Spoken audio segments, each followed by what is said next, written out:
This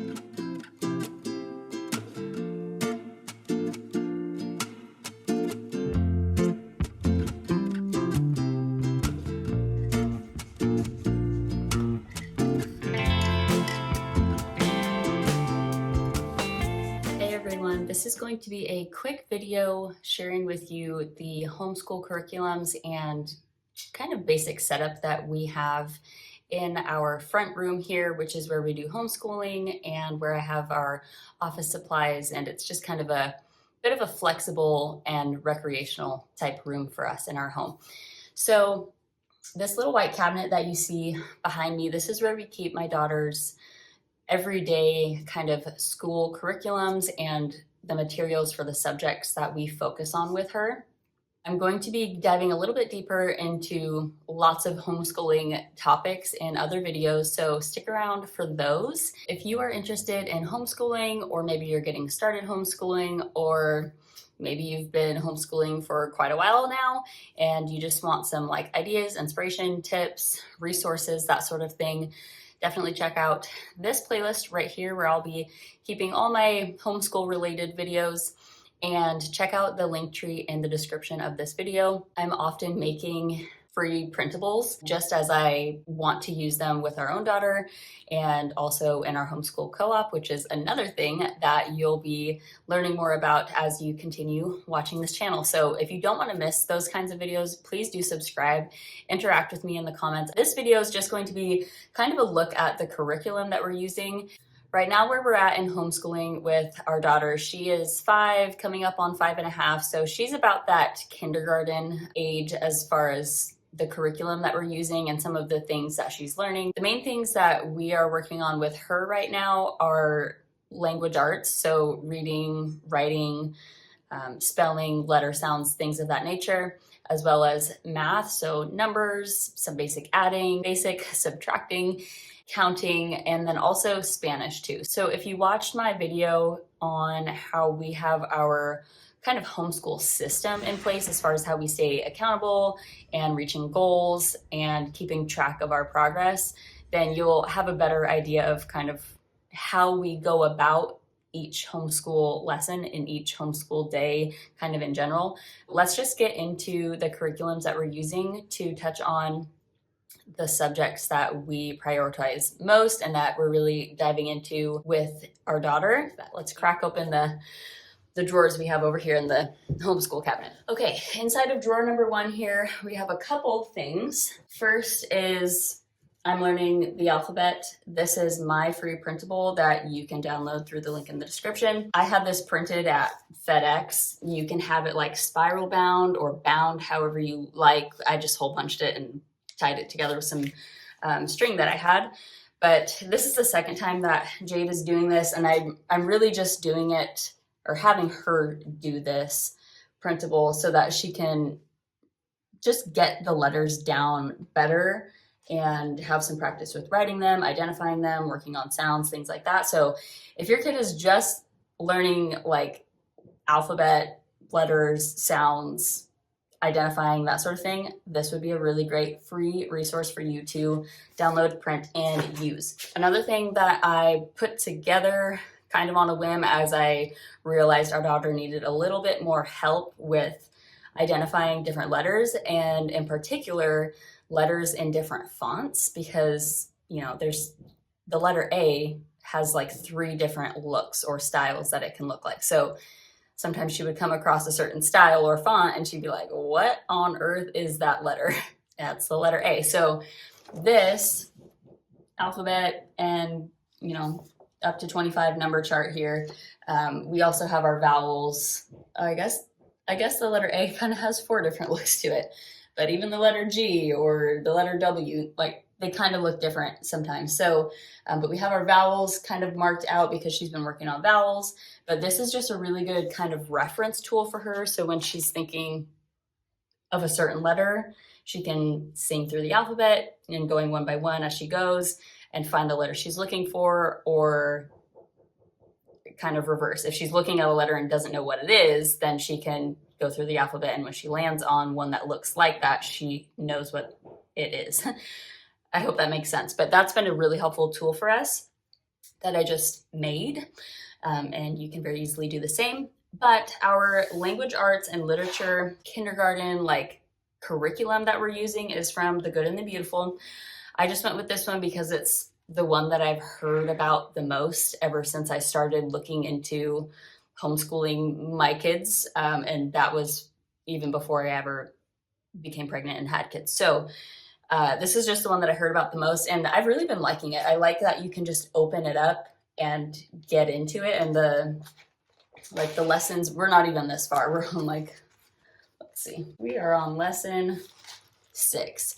Because before you start this course book, there is a reading booster book that comes with this level for the course.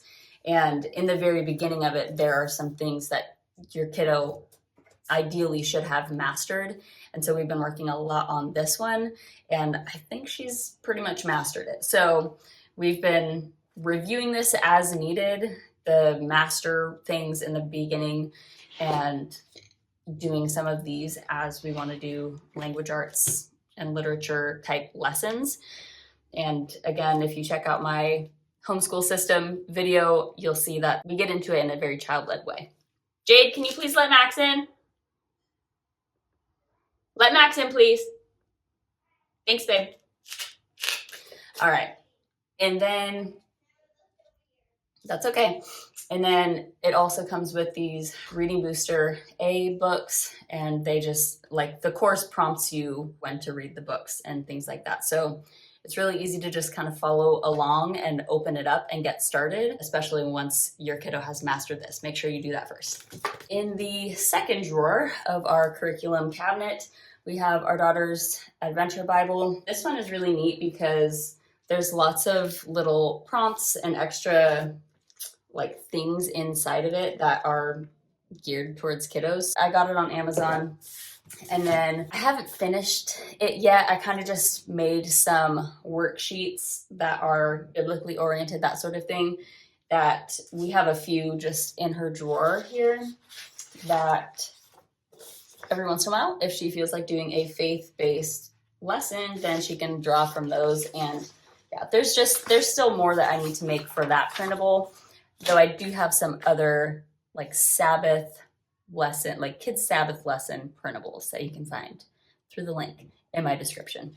I like to be resourceful and put all kinds of resources in that link tree, so definitely check it out from time to time and see if you can find something you like. Okay, and drawer number 3 in the homeschool cabinet is another curriculum from The Good and the Beautiful, and this is the kindergarten level math course book.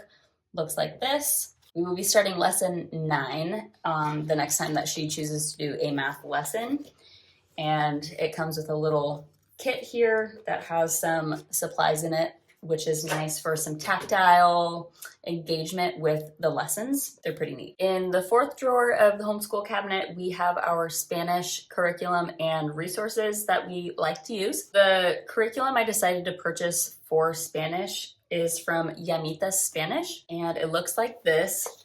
This is the level 1 course book, and it's been really fun. There's a ton of resources that pair with this course book, and I'm sure all their other levels that they have. Things like songs, there's additional video resources. There's even a printout option if you don't want to buy the course book, which originally I did buy the printout option, but I just felt super overwhelmed with trying to print it out properly and keep it all organized. And I just thought, you know what, I'm just gonna get the course book. So I just upgraded my purchase and they sent me this instead. It comes with a level 1 reader's little book. So, and it prompts you when to use that as well. And then also in our Spanish drawer, we have this cute little body parts in Spanish thing here that one of my friends from church, who also participates in our homeschool group, she put this together, one of these for each of our kiddos. We actually used this recently when she was doing the printout that I made from our faith-based curriculum. It was body parts and identifying body parts.